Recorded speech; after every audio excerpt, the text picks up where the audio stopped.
기도하옵나이다. 아멘. 네, 오늘 아침 우리는 시편 심층 강의 10번째 시간으로 시편 3편 5절로부터 8절까지 시편 3편의 마지막 구절들을 함께 나누면서 여호와여 일어나소서라는 제목의 말씀으로 오늘 아침 같이 은혜를 나누고자 합니다. 시편 3편 5절로부터 8절까지 우리들의 본문을 함께 읽도록 할게요. 시편 3편 5절로부터 8절입니다. 내가 누워 자고 깨었으니 여호와께서 나를 붙드심이로다. 천만인이 나를 에워싸 진친다 하여도 나는 두려워하지 아니하리이다. 여호와여 일어나소서. 나의 하나님이여 나를 구원하소서. 주께서 나의 모든 원수의 뺨을 치시며 악인의 일을 꺾으셨나이다. 구원은 여호와께 있사오니 주의 복을 주의 백성에게 내리소서. 셀라. 자, 그렇습니다. 오늘 새벽에 우리 김종례 권사님의 손녀딸이 태어났다고 하는 기쁜 소식을 들었고요. 손녀딸의 예쁜 사진이 이렇게 보내졌어요. 너무 귀한 애기. 여러분들 많이 축복해 주시기를 바라고 우리 김종례 권사님이 하나님의 많은 은혜를 은혜 가운데에서 깊은 평강을 누리는 그런 은혜가 있기를 간절히 소원합니다. 예, 보이세요? 이야기예요. 김종례 권사님의 둘째 손녀딸입니다. 여러분들 많이 축복해 주세요. 네, 우리 본문을 보니까 오늘 우리가 눈여겨 보아야 할 몇 군데 구절들이 보입니다. 내가 누워 자고 깨었으니, 지금 우리는 이 시편이 다윗이 아들 압살롬의 반란으로 인해서 자기가 그토록 사랑했던 예루살렘, 그 다윗 성이라 명명되어질 다윗이 정말 너무나 아끼고 사랑했던 그 예루살렘을 신속히 내어주고, 그리고 요단강을 건너 이방 땅 마하나임으로 이제 피신을 가야 하는 그런 상황이었어요. 자, 그런 상황에 다윗은 하룻밤을 푹 자고 일어났습니다. 내가 누워 자고 깨었으니. 그리고 다윗은 말하기를 그 이유는 여호와께서 나를 붙드심이로다. 우리가 밤에 잠을 잔다는 게 얼마나 큰 복인지. 어떤 때는 고민과 걱정 때문에 잠을 못 이루는 그런 때도 있고, 어떤 때는 해야 할 일들 때문에 잠을 못 이루는 그런 경우도 있겠죠. 밤에 잠을 잔다는 건 굉장히 큰 복입니다. 젊었을 때는 한국에서 제가 섬기던 북한선교원이라는 선교단체가 주로 철야 기도를 중심으로 활동을 하는 그런 단체였어요.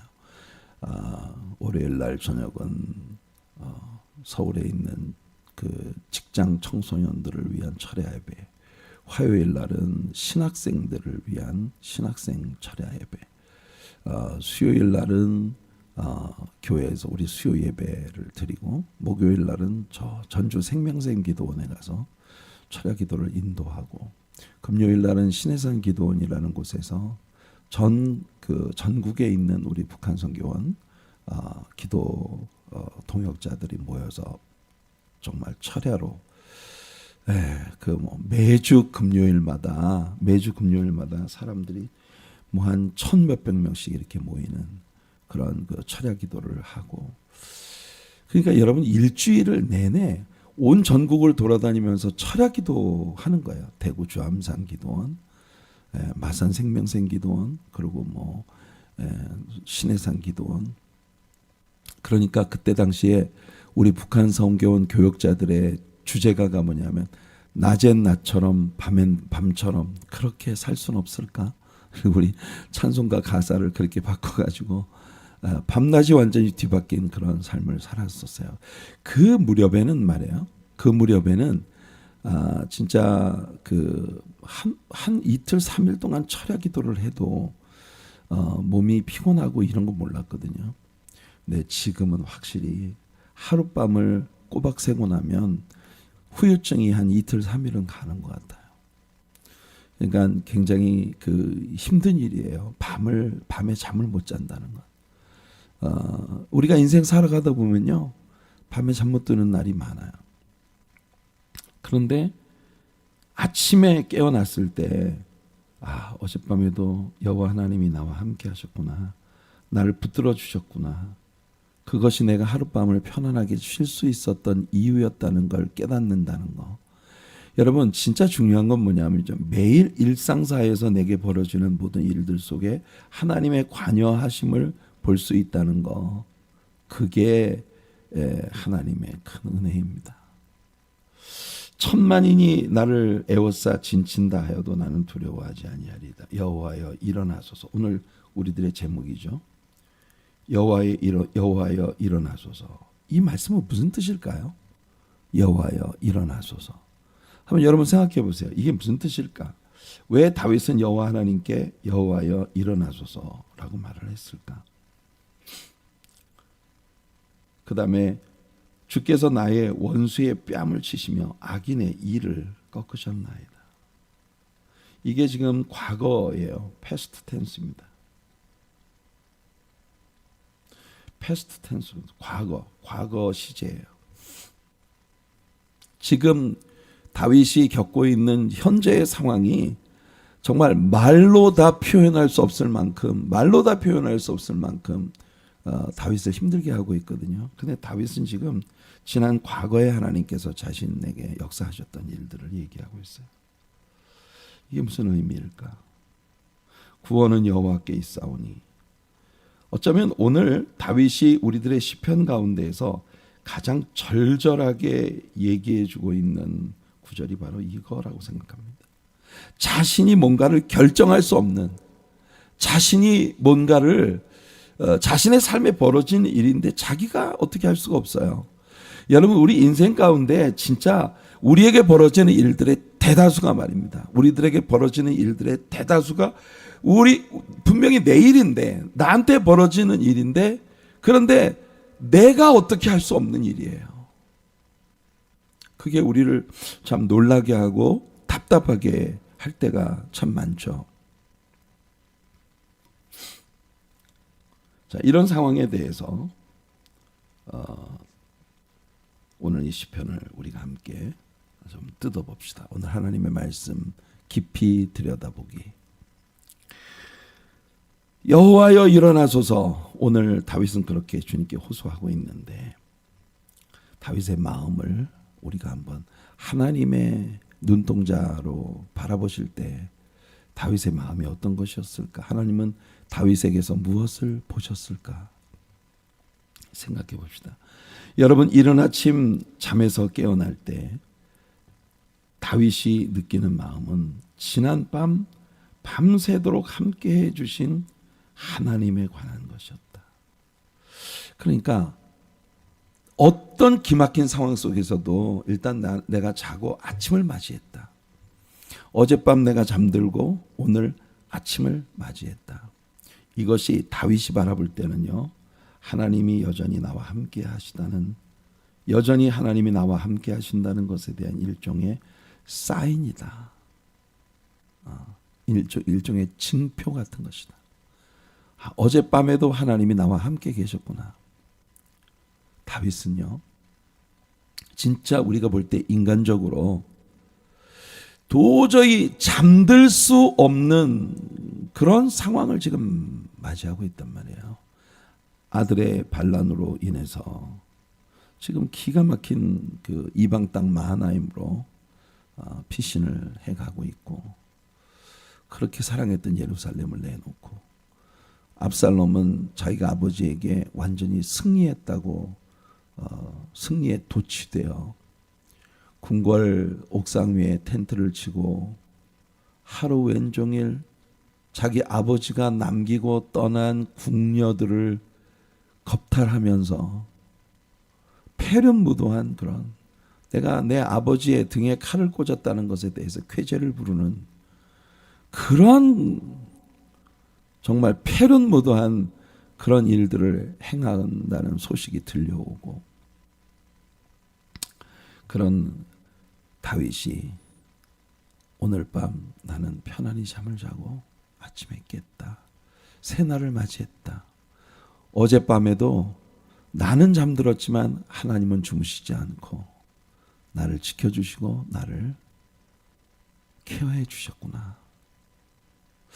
다윗의 이 케이스는요, 우리들에게 정말 배가 금방이라도 뒤집어질 것 같은 말할 수 없는 풍랑 속에서도 깊이 주무시던 예수님, 그리고 오늘이 지나고 나면, 6월절 절기가 지나고 나면 곧 감옥에서 끄집어내어져서 처형을 당하게 될 것이라는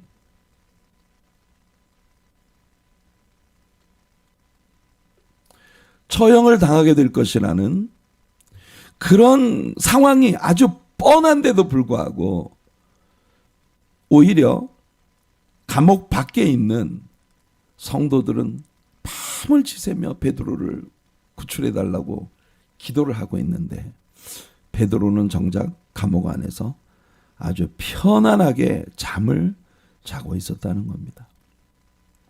그러니까 베드로가 말해요, 예수님이 바로 이 상황이죠. 마가복음 4장 38절을 보면 지금 배에 물이 밀려 들어와서 제자들이 막 죽겠다고 아우성을 치는 거야. 아무리 퍼내도 이 제자들이 물을 퍼내는 속도가 이 배 위로 밀려 들어오는 물결을 감당할 수가 없는 거예요. 이런 상황 가운데에서 제자들은 죽겠다고 아우성을 치는데 정작 빨리 배를 타고 바다 건너편으로 가자고 말씀을 하신 예수님은 주무시고 계세요. 고물이라고 하는 것은 뭐냐면 배의 꼬리 부분을 말합니다. 테일 부분을. 그러니까 고물이란 배의 그 뒤편이에요. 뒤편. 배의 뒤편에서 베개 베고 주무시고 계셨어요. 막 배가 금방이라도 쪼개질 것 같고, 막 금방이라도 이 배는 곧 침몰하게 될 것이라는 게 누가 봐도 뻔해 보이는 이런 상황에서 편히 주무시고 계신 예수님. 제자들의 아우성을 칩니다. 선생님이요, 우리가 죽게 된 것을. 이 제자들은요, 우리는 반드시 죽었다라고 이미 결론을 내렸어요. 우리가 죽게 된 것을 돌보지 아니하시나이까. 이 말은 원망이 아주 꽉 들어차 있죠.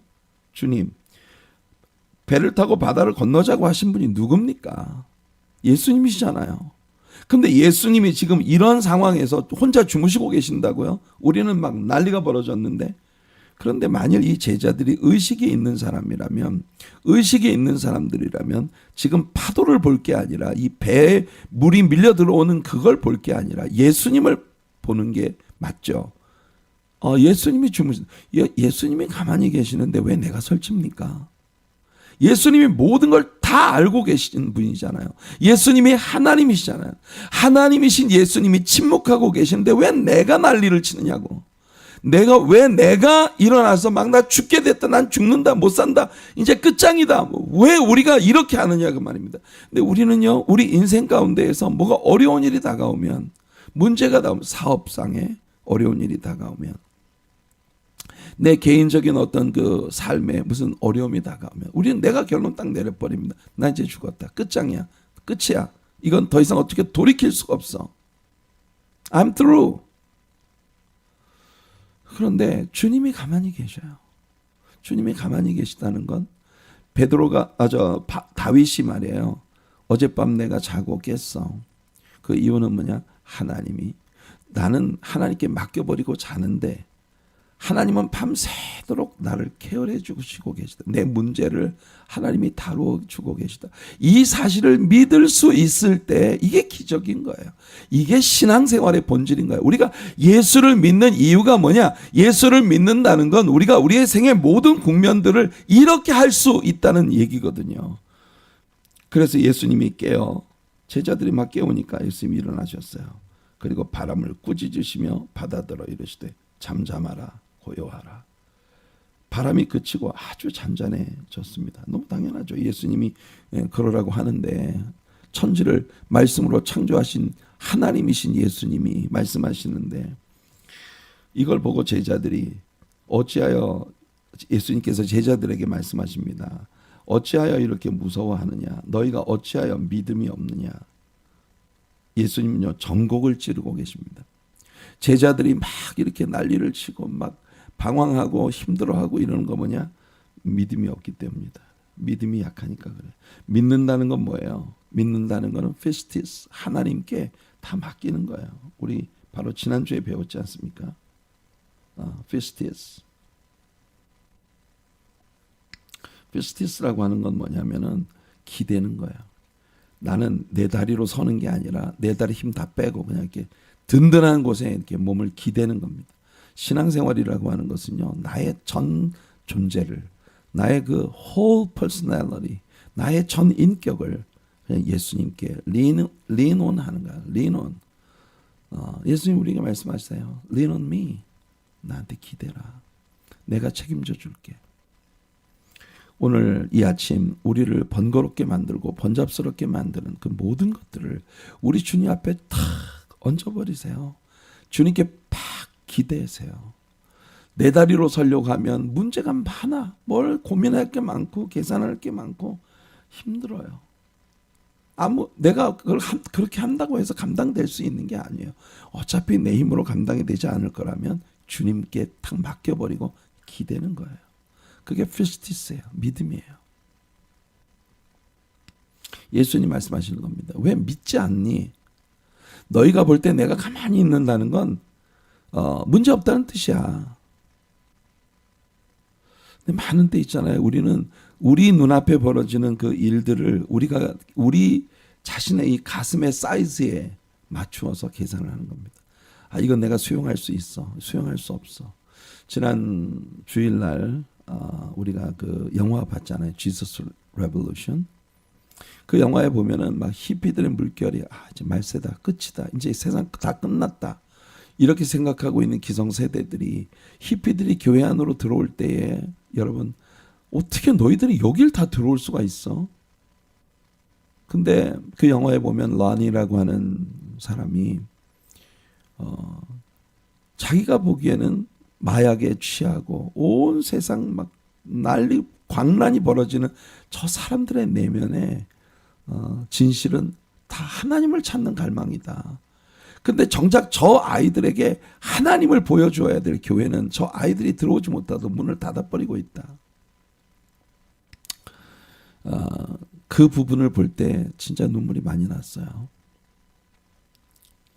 이게 오늘날의 교회의 모습들일 수도 있지 않을까? 아니 분명히 그럴 겁니다. 어찌하여 믿음이 없느냐? 믿음이 없으니까 제자들이 난리를 치는 거예요. 예수님은 가만히 계시는데 아까 이야기한 대로 사도행전 12장 6절과 7절 보면 이 6월절 명절이 지나면 베드로는 끌어내어져서 처형을 당할 계획입니다. 헤롯이 야고보를 죽이고 보니 유대인 커뮤니티가 야고보를 죽였다는 것에 막 쾌재를 부르고 있거든요. 유대인들의 환심을 사려면 이 교회 지도자를 잡아 죽여야겠구나. 그래서 그 다음 타겟이 바로 베드로예요. 베드로와 요한이 그 처음 오순절 이후에 일어나던 초대교회의 최고 지도자들이었으니까. 그래서 베드로를 잡아 감옥에 가뒀거든요. 지금 6월절 절기라서 6월절 명절 때는 처형을 못해요. 유대인들이 가만히 있지 않을 거예요. 그러니까 6월절 절기가 끝나면 베드로를 죽이려고 하는. 근데 6월절 절기가 이제 마지막 밤이에요. 근데 오늘이 지나면 내일은 처형을 당할 위치에 베드로가 있었단 말이에요. 근데 베드로는요 정말 잠잠했어요. 이게 옛날에 베드로 같으면 가당키나 한 일이겠습니까? 이게 예수님 부활하시기 이전에, 부활하신 예수님을 만난 그 이전에 주님의 약속대로 오순절에 강림한 성령 강림의 역사가 있기 이전의 일이었다면, 성령 강림 이전의 일이었다면 베드로가 막 절대 가만히 안 있었을 거예요. 주님 do something. 주님 앞에 그렇게 베드로가 주님 뭐라도 좀 해보세요. 오늘 지금 몇 시간 안 남았어요. 이제 이 밤만 새면 난 죽어요. 근데 베드로는요 푹 잤어요. 성도들이 초대교회 성도들이 철야를 하면서 베드로를 위해 기도하고 있는데 베드로는 푹 잤어요. 천사들이 와서 베드로를 옆구리를 쳐서 깨웠어요. 그럴 정도로 천사가 와서 베드로를 막 깨워서 준비를 시켜서 데리고 나가야 될 정도로 푹 잤습니다. 여러분들의 마음이 하나님께 모든 걸 의탁하고 푹 잘 수 있는 그런 은혜가 있으시기를 바라요. 그래서 여러분 성경에 보면 우리 주님이 약속을 하잖아요. 예. 시편 121편을 보면 여호와께서 너를 실족하지 아니하게 하시며 너를 지키시는 이가 졸지 아니하시리로다. 이스라엘을 지키시는 이는 졸지도 아니하시고 주무시지도 아니하시리로다. 예. 우리 하나님은요 졸지도 않으시고 주무시지도 않으세요. 그러니까 여러분 이 말씀은 하나님께서 여러분들에게 그렇게 말씀하시는 거예요. 내가 대신 고민해 줄게. 넌 그냥 자. 네가 고민한다고 머리카락 하나가 희거나 검게 될 수 있겠어? 네가 고민한다고 키가 한 치라도 더 클 수 있겠어? 네 고민 내가 해줄게. 너는 그냥 자라. 사실 기독교 신앙이라고 하는 것의 정체성이 바로 이런 게 아니겠어요? 베드로가 우리에게 말했어요. Cast all your cares upon him. 너의 모든 고민과 너의 모든 염려를 주님께 던져버려라. 주님께 맡겨버려라. Cast all your cares upon the Lord. 주님께 맡겨버려라. 베드로가 우리에게 가르치고 있는 거예요. 그래서 시편 127편은 기막힌 말씀을 하시죠. 너희가 일찍이 일어나고 늦게 누우며 수고의 떡을 먹음이 헛되도다. 우리가 뭘 해보겠다고 그냥 밤을 지새면서 발버둥을 치고 해도 우리의 힘으로 세상이 바뀌어질 수 있는 게 아니라는 거예요. 결국은 그래서 여호와께서 그의 사랑하시는 자에게는 잠을 주시는도다. 물론 여러분 기도하지 않고 말씀 보지 않고 하나님과의 어떤 교제의 영적인 깨어남, awakening 이런 영적인 각성 가운데 있지 않고 무조건 그냥 잠만 내쳐 자는 게 다 믿음은 아닙니다. 예를 들면 예수님이 겟세마네 동산에서 너희들 1시간 동안 나와 함께 깨어있어 기도하자. 기도로 초청하셨는데 기도 안 하고 콜 잠드는 건요. 그거는 믿음이 강한 것이 아니라 영성의 부족이에요. 영성의 부족이에요. 그러나 하나님께서 믿고 나한테 맡겨. 내가 할게. 내가 해줄게. 그렇게 말씀하실 때에는 우리가 하나님께 모든 것을 맡기고 내 마음에 일어나는 모든 거친 풍랑들이 잔잔하게 되어지도록 우리가 지난 금요일이었나요? 토요일이었나요? 특별 새벽 기도에 거의 끝 무렵에 땅에서는 사람들이 막 요동을 하고 난리를 법석을 치는데 정작 하나님의 보좌는 평안하고 고요하다. 평화로다. 하늘 위에서 내려오네. 우리 배웠어요. 하나님이 평화 가운데 잠잠하시다면 우리는 하나님이 우리에게 확신을 주신다는 걸 믿어야 되는 겁니다. 자, 오늘 본문에서 다윗은 확언합니다. 주님은 내게 승리를 주실 것이다. 하룻밤 푹 하나님께 맡기고 자고 깨니 자고 깨어난 다윗의 마음속에 확신이 확 밀려와요. 왜냐하면 어젯밤에 나를 편안히 잠자게 해주신 게 하나님이 밤새 날 위해서 뭔가를 하셨다는 사인이었다. 그래서 다윗은 확신에 들어찬 확언을 합니다. 완전 확신이 들어찬 확언을 해요.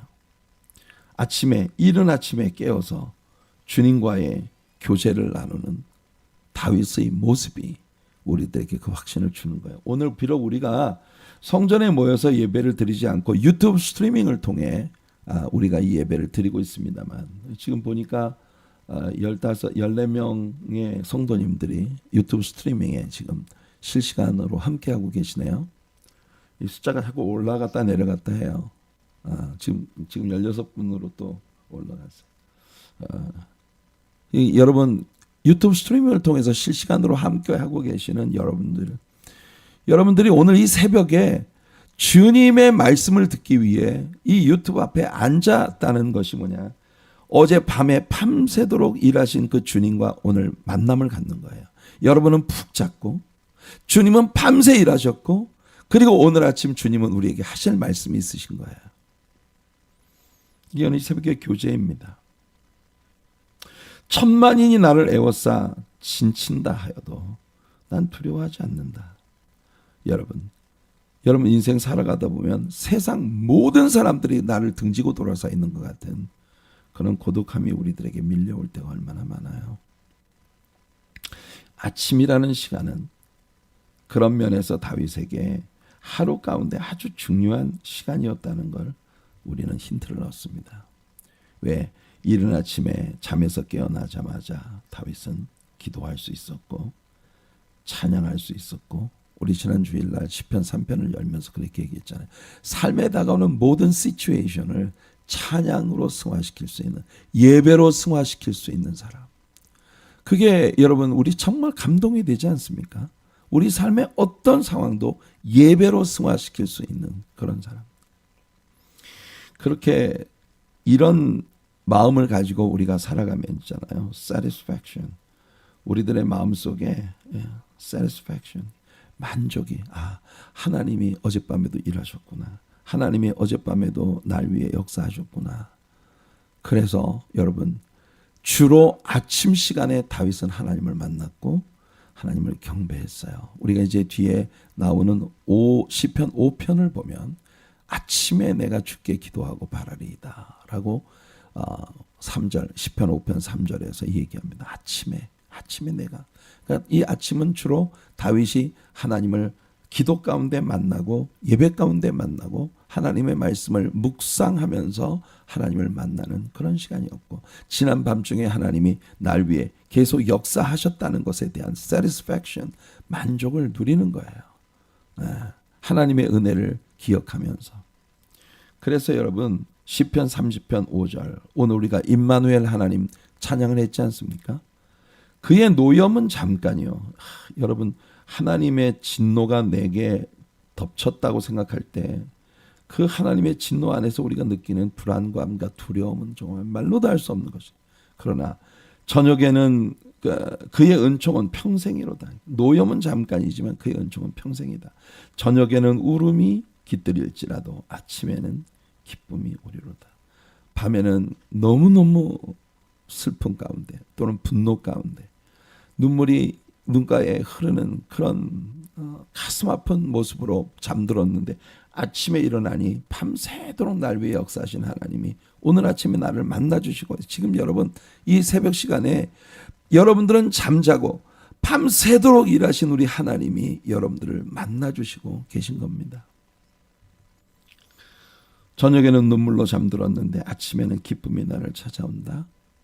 밤새도록 하나님이 일하셨다는 걸 우리에게 보여주는 거예요. 우리가 다 잠든 시간에도. 그러니까 다윗에게 있어서 아침은요. 기도의 시간이고 찬양과 예배의 시간이고 그리고 하나님의 밤새도록 날 위해 역사하신 하나님으로 인한 satisfaction, 만족을 누리는 겁니다. 그러고 보니 성경 가운데서요. 위대한 믿음의 사람들이 다 아침 시간을 활용했다는 걸 우리가 봅니다. 여기 보세요. 창세기 19장 27절인데 이건요. 지금 그 전날 소돔과 고모라를 멸망시키는 내려가는 두 천사와 하나님 그러니까 예수님이셨어요. 프레인카네리 크라이스트였어요. 왜냐하면 하나님 본 사람 아무도 없다고 했으니까. 근데 그 아브라함 앞에 서서 소돔과 고모라를 놓고 말씀을 나누신 분이 하나님이라고 했잖아요. 네, 그러니까 아마 그것이 예수님의 현현이었을 것이다. 이렇게 보는 겁니다. 아브라함이 아침에 일어나서 이른 아침에 소돔과 고모라에서 옹기점 연기처럼 연기가 모락모락 피어오르는 지난밤에 소돔과 고모라가 하나님의 심판을 받았고 그 심판의 뒤끝에 그 유황불로 멸망받은 소돔과 고모라에서 옹기점 연기처럼 연기가 모락모락 피어오르는 그런 장면을 이른 아침에 바라보며 아브라함은 제단을 쌓습니다. 이게 얼마나 여러분 극명한 대조예요. 소돔과 고모라는 옹기점 연기처럼 하나님의 진노와 심판의 뒤끝에 이 연기가 모락모락 피어오르는데 아브라함은 하나님께 제단을 쌓고 있어요. 아브라함이 그 아침에 일찍이 일어나 여호와 앞에 서 있던 곳에 이르러 제단을 쌓습니다. 참 귀한 장면이죠. 성경을 우리가 살펴보면 아브라함뿐만이 아닙니다. 이 아브라함은 또 창세기 22장에서도 보면 아브라함이 아침에 일찍이 일어나 나귀의 안장을 지우고, 이 아브라함은 항상 아침에 일찍이 일어나서 하나님과 관련된, 이것도 지금 그 사랑하는 아들 이삭을 하나님께 번제로 바치라는 정말 순종하기 어려운 그런 지시를 받은 아침이에요. 그런데도 아브라함은 일찍이 일어나서 나귀 안장을 얻고 아기를 데리고 떠납니다. 번제에 있을 나무를 쪼개어 가지고 떠나 하나님이 자기에게 일러주신 곳으로 가더니, 하나님이 자기에게 일러주신 곳이 아직 완전치가 않아요. 내가 너에게 지시할 한 산으로 가서 거기서 내게 번제로 드리라 하셨거든요. 그러니까 하나님의 인도를 받으면서 아브라함은 가는 겁니다. 제가 볼 때는 아브라함은요, 믿었어요. 예, 하인에게 말했잖아요. 하나님께서 우리가 이 아이와 함께 가서 제사하고 너희에게로 돌아올 거다. 함께 돌아올 거다. 성경을 보면요, 모세도 주로 새벽에 일어나서 하나님께 뭘 합니다. 출애굽기 24장 4절을 보면 모세가 여호와께 여호와의 모든 말씀을 기록하고 이른 아침에 일어나 산 아래 제단을 쌓았다고 했어요. 여호수아도 늘 이른 새벽에, 여러분 여리고 정복을 앞두고 있을 때 이른 새벽에 자기를 찾아오신 주님을 만났어요. 사무엘도 늘 이른 새벽에 기도 가운데에서 하나님과 만나는 그런 모습을 보여줍니다. 욥도 이른 새벽에 자신이 주님을 만났다고 말하고 있어요.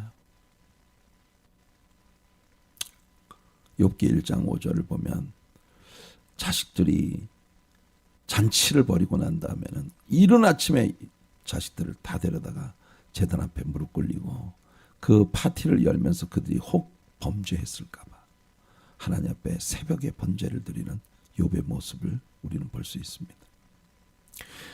다른 거 말해 뭐 하겠습니까? 우리 예수님도 새벽 아직도 밝기 전에 예수께서 일어나 나가 한적한 곳으로 가서 거기서 기도하셨다. 그러니까 이 다윗의 기도가 여호와여 일어나소서라고 구하고 있거든요. 여호와여 일어나소서. 여호와여 일어나소서라고 하는, 오늘 본문을 보면 여기 7절에서 말합니다. 여호와여 일어나소서. 그리고 이 구절을 있잖아요. 여호와여 일어나소서. Arise, O Lord. Arise, O Lord. 이렇게 말하고 있어요. Arise, O Lord. 뉘앙스가 다윗이 하나님께서 지금 아무 일도 안 하시고 주무시고 계신 것 같아서 막 하나님을 흔들어 깨우는 것 같은 그런 느낌이에요. Rise, O Lord. 여호와여 일어나소서. 이게 하나님이여 깨소서 막 이렇게 말하는 것 같거든요. 그런데 이 구절을 히브리어에서 보면은요,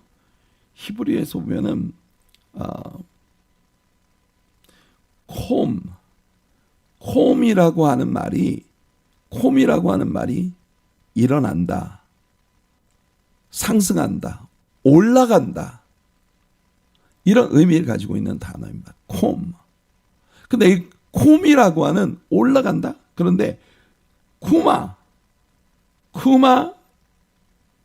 여호와 하나님이여, 쿠마 여호와 일어나소서. 이게 일어난다는 것이 rise up, 자리에서 일어난다, 위로 올라간다, 무엇을 세운다. 특히 이 단어가 무엇을 affirmation, 입증한다. 이 구절을 모세가 보세요. 괴가 떠날 때 언약궤가 일어납니다. 이 무슨 말이냐면 한 곳에 구름 기둥이 머물러 있으면 그곳에 텐트를 쳤거든요. 그랬다가 성령이 그 구름 기둥이 그 자리에서 떠오르면 위로 올라가면 그걸 보고 부랴부랴 레위 지파 사람들이 텐트를 다 걷었어요. 그래가지고 성막을 완전히 그 포러블로 운반할 수 있는 그런 포러블로 성막을 전부 접어가지고 다 들고 이제 여호와 하나님의 구름 기둥이 움직이는 곳을 따라갈 준비를 하는 겁니다. 이때 모세가 하나님 앞에 기도하는 거예요. 모세가 말하되 여호와여 일어나사, 바로 이거예요. 여기에 come rise up Lord, 이게 구름 기둥이 위로 올라가는 것처럼 여호와 하나님 이제 올라가시옵소서, 오르시옵소서, 우리가 갈 길을 보여주시옵소서. 그러면 주의 대적들을 흩으시고 주를 미워하는 자가 주 앞에서 도망하게 하소서. 이제 광야에서 온 이스라엘 백성들이 정말 그 광야를 행진을 시작을 하려고 하는 거예요. 여호와 하나님 높이 오르셔서 앞장서 가시옵소서, 그런 뜻이거든요.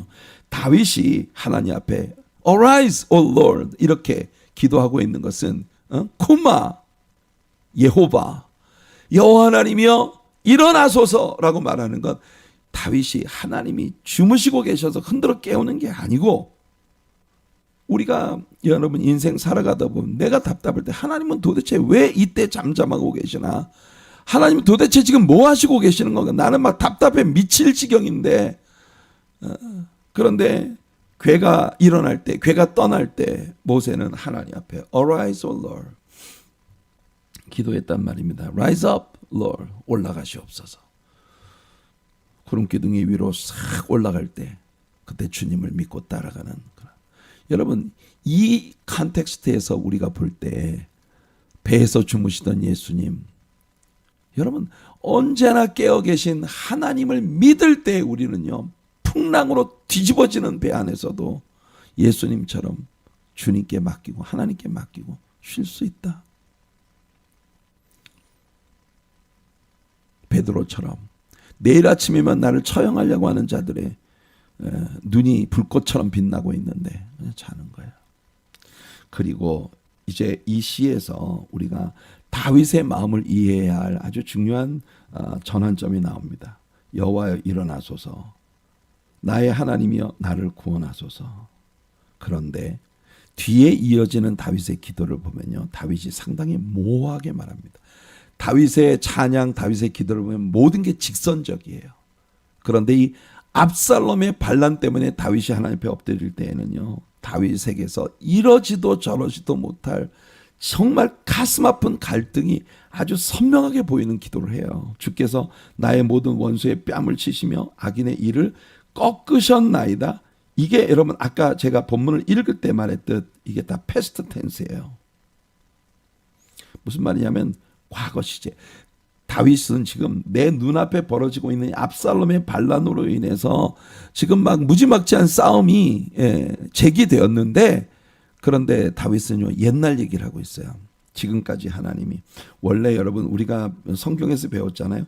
다윗의 시편들은 다윗의 초기 시편들과 후기 시편들로 나뉘어진다는 거 배웠어요. 이 현저한 차이가 있어요. 다윗의 초기 시편이란 뭐냐? 다윗이 왕이 되기 전에 지은 시들이에요. 왕이 되기 전에 목동이었을 때, 또는 그 골리앗과 싸울 때, 또는 사울 왕에 의해서 위협받고 산중과 아멸에 유리하며 방랑하던 시절에 지었던 시예요. 그 시들을 보면요, 다윗이 용서가 없어요. 하나님, 악인의 이빨을 왕창 꺾어 주시옵소서. 악인의 허리를 그냥 우드 꺾어 주시옵소서.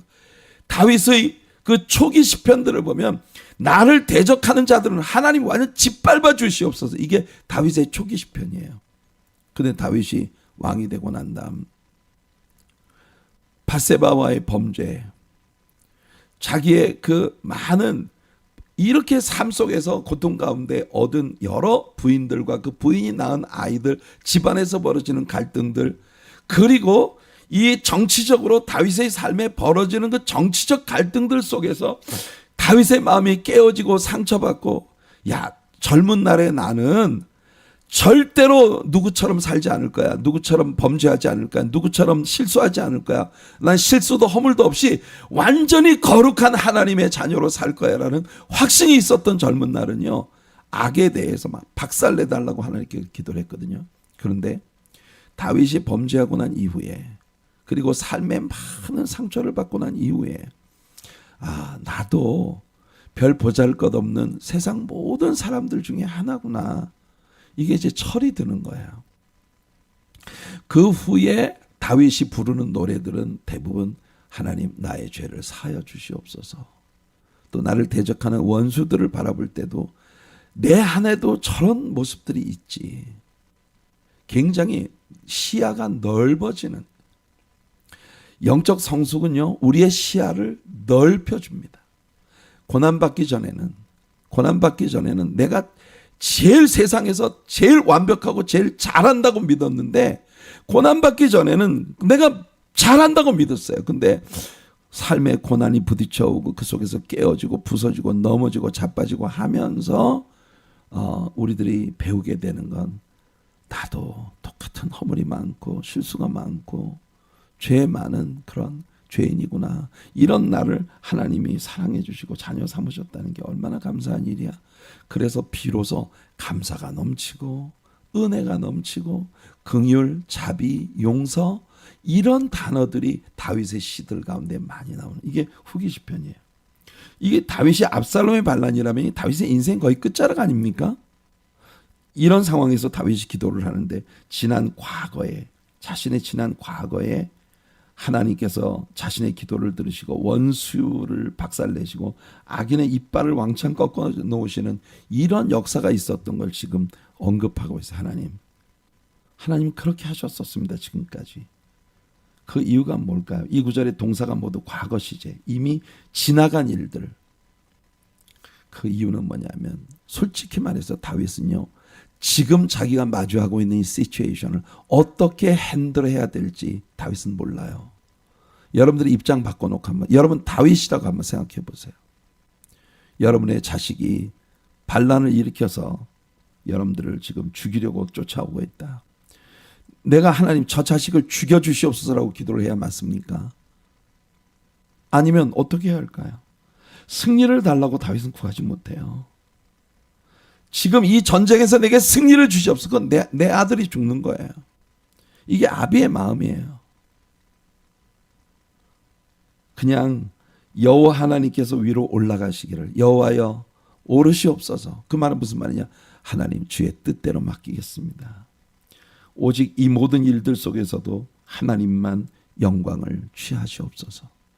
여러분, 우리는 다윗이요, 영적으로 굉장히 성숙해 있다는 걸 이런 장면을 통해 보는 거예요. 다윗은 하나님, 그냥 내 뜻도 남의 뜻도 말고 하나님이 영광을 거두시옵소서. 이게 다윗에게 남아있는 유일한 소원인 거예요. 얼마나 멋집니까, 여러분? 지금 이렇게 되니까 압살롬이 죽든지 내가 죽든지 어떤 일이 벌어져도 그냥 다만 하나님께서 모든 일을 관리하시고 하나님께서 영광을 거두시옵소서. 다윗은 지금 그렇게 주님께 구할 수밖에 없어요. 다윗이 지금 할 수 있는 건 오직 기도뿐이에요. 하나님을 따르기로 결정했어요. 하나님이 내 자식을 죽인다 하시면 아멘 받겠습니다. 하나님 내가 죽으라 하시면 달게 아멘 받겠습니다. 하나님 뜻대로 결정하시옵소서. 이게 시편 3편에서 다윗의 기도의 절정입니다. 우리 인생에서 우리의 기도의 절정은요, 어떤 때는 내가 누구에 대한 말할 수 없는 미움 때문에 미움에 사무쳐서 하나님 앞에 기도할 때도 있어요. 그런데 다윗은 말합니다. 구원은 오직 여호와께 있사오니 주의 복을 주의 백성에게 내리소서. 한마디로 정리하면 주여 뜻대로 하옵소서의 의미인 거예요. 주님 뜻대로 하시옵소서. 여러분, 이 시 구원은 여호와께 있사오니 주의 복을 주의 백성에게, 이 시를 요나가 인용하고 있다는 걸 아시나요? 요나 2장은 요나의 물고기 뱃속에서의 기도입니다. 사흘 동안을 물고기 뱃속에서 엄청 시달리고 난 끝에 요나가 드렸던 기도예요. 나는 감사하는 목소리로 주께 제사를 드리며 나의 서원을 주께 갚겠나이다. 구원은 여호와께 속하였나이다. 처음에는요, 요나가 생각했어요. 저 이 아수르 사람들, 니느웨 사람 같은 사람들은 절대로 하나님이 용서해서는 안 되라고 결론을 내렸어요. 이게 요나의 처음 생각이에요. 하나님, 말이 됩니까? 어떻게 저 아수르 같은 사람들이 구원을 받는단 말이에요? 니느웨는 아수르의 수도였으니까. 그런데 지금 물고기 뱃속에 들어가서 3일 동안 있으면서 요나가 깨닫게 된 건, 누군가를 구원하고자 하면 하나님께서 그를 구원하신다는 게 하나님의 뜻이다. 내가 보기엔 저런 사람은 절대 하나님께 사랑을 받아서는 안 된다고 생각하는데, 근데 하나님이 하시겠다면 하시는 거다. 구원은 여호와께 속하였느니까. 그러니까 여러분, 요나 같은 사람이 기도에 이 다윗의 찬양시를 인용했다고 하는 것은요, 굉장히 이 시가 많은 사람들에게 사랑을 받았다는 걸 보여줍니다. 모든 것이 주께 달렸나니 뜻대로 하시옵소서. 완전한 위탁의 영적인 깊은 성숙이 다윗에게로부터 하나님께 올려지고 있어요. 결국은 최상의 결과를 하나님이 주셨어요. 압살롬은 다윗에 의해서 죽은 게 아니고, 압살롬이 제일 자랑하던 그의 머리가 나뭇가지에 걸려서 대롱대롱 매달려 있다가 결국 요압 장군에 의해서 죽임을 당하죠. 그리고 난 후에 다윗의 노년에 그가 사랑했던 밧세바의 아들 솔로몬에게 그의 권력을 승계하고, 그리고 솔로몬이 성전 건축을 할 수 있는 모든 아름다운 것들을 다 준비해주고, 그리고 다윗은 하나님께로 갔습니다. 결국 엄청난 시련, 여기서 내 끝장이구나. 그러나 다윗은 하나님의 뜻대로 하시면 나는 그냥 아멘입니다라고 말할 수밖에 없었던 다윗의 모습, 그리고 하나님께서 이 모든 일들을 최상의 것으로 핸들해 주신 하나님의 은혜. 오늘 우리의 적용 말씀입니다. 시편 62편 1절, 다윗의 찬양이에요. 다윗의 찬양. 나의 영혼이 잠잠히 하나님만 바라며 나의 구원이 그에게서 나오는도다. 오늘 우리가 함께 나눈 말씀의 총 결론이 아니겠어요? 여러분, 우리의 영혼이 잠잠히 하나님만 바라는 그런 우리의 영혼이 되기를 축복합니다. 거룩하신 하나님, 오늘 시편 3편 다윗이 무엇을 어떻게 기도해야 될지 알 수 없는 그런 어려운 형편 속에서 하나님께 올려드리는 그 간절한 기도를 우리가 보았습니다. 얼마나 많은 때 우리 인생이 이걸 죽여야 하나 살려야 하나, 내 삶 속에서 벌어지고 있는 이 모든 일들 속에서 나는 뭘 어떻게 해야 하나. 근데 정답은 잠잠히 여호와를 기다리는 것이 답이라는 걸, 오늘 이 기막힌 상황 가운데서 깊은 영적 성숙을 가진 다윗의 기도를 통해 우리는 배웁니다. 하나님, 우리 모든 것을 잠잠히 여호와 하나님께 의탁하고, 하나님은 지금 최상의 일을 하고 계시다고 하는 걸 신뢰할 수 있는 우리들 되어, 정말 온 세상에 들끓는 것 같은 밤중에도 깊이 하나님께 맡기고 잠들 수 있는, 그리고 편안히 깨어날 수 있는 그런 은혜를 우리들 모두에게 허락하여 주시옵소서. 주님의 은혜를 감사하고 의탁하며 예수님의 이름으로 기도하옵나이다. 아멘. 아멘. 우리 하나님의 은혜로 평강을 누리시는 오늘 하루가 되시기를 축복합니다. 그리고 우리 기도로 함께 나아갈게요.